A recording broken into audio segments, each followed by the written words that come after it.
আসসালামু আলাইকুম রহমতুল্লাহ ওবরাকাতুহু। আমার নাম মোহাম্মদ আহসানুজ্জামা।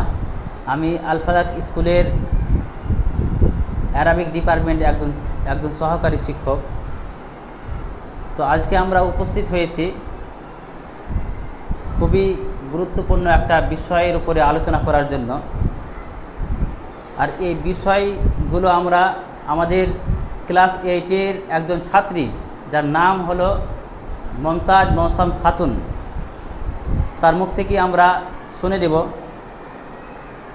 তো চলুন আমরা ডেকে নিই মমতাজ মৌসাম খাতুনকে।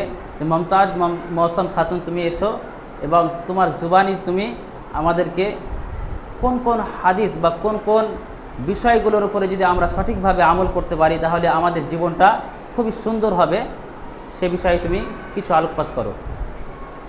মমতাজ মৌসাম খাতুনকে আমি আহ্বান করছি, তুমি এসো। আসসালামু আলাইকুম ওয়া রাহমাতুল্লাহি ওয়া বারাকাতুহু। আমি আপনাদের সামনে এমন 3টি হাদিস পরিবেশন করতে চলেছি যে 3টি হাদিস আপনাদের সকলেরই জানা প্রয়োজন। অবশ্যই সেই 3টি হাদিস যদি আপনারা বিস্তারিত এবং অর্থ ব্যাখ্যা সহ জানতে পারেন তবে আপনাদের জীবনে অনেকটা কার্যকরী হয়ে দাঁড়াবে এই 3টি হাদিস। সুতরাং আমি এই হাদিসগুলো আপনাদের সামনে বিস্তারিত অর্থাৎ ব্যাখ্যা অর্থসহ সমস্ত কিছুই বিস্তারিত বলবার চেষ্টা করব ইনশাআল্লাহ।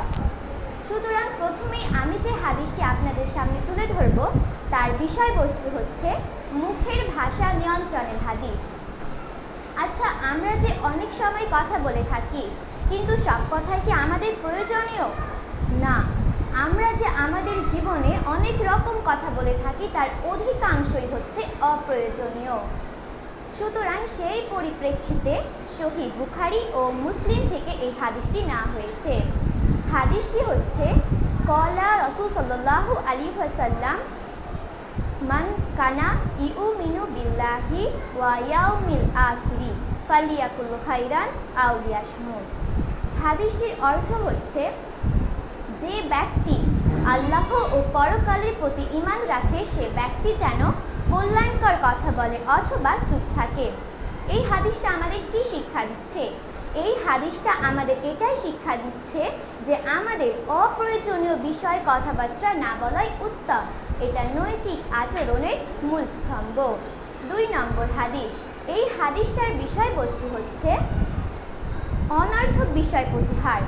আমাদের জীবনে সামান্য সামান্য ঘটনা ঘটে যেগুলিতে প্রতিহার করার কোনো ব্যাপারই নেই, তা সত্ত্বেও আমরা সেগুলিতে প্রতিহার করে থাকি। সুতরাং সেই পরিপ্রেক্ষিতে সহিহ তিরমিজি ও হাসান থেকে এই হাদিসটি নেওয়া হয়েছে।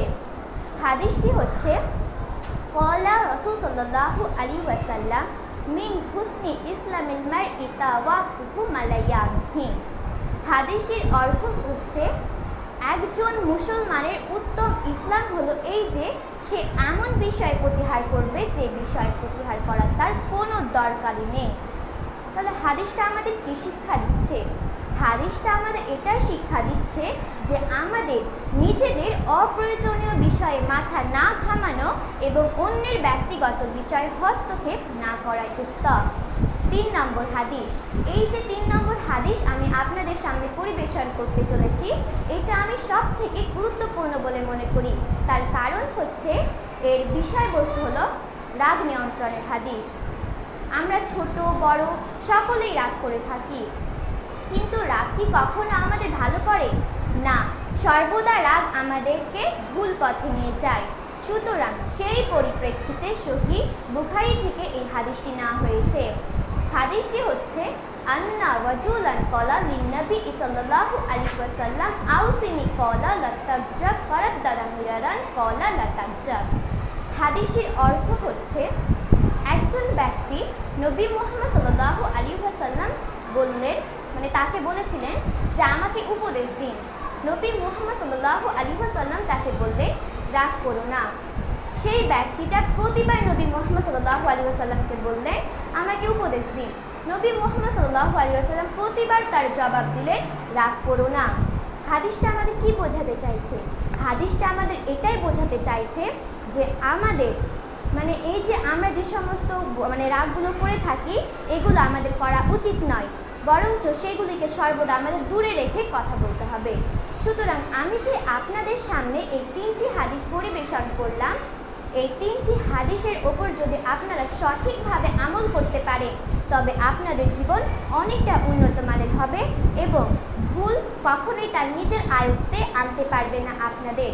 সুতরাং এই বলে আমি আমার সংক্ষিপ্ত হাদিসগুলো এখানেই শেষ করছি। আসসালামু আলাইকুম ওয়া রাহমাতুল্লাহি ওয়া বারাকাতুহু।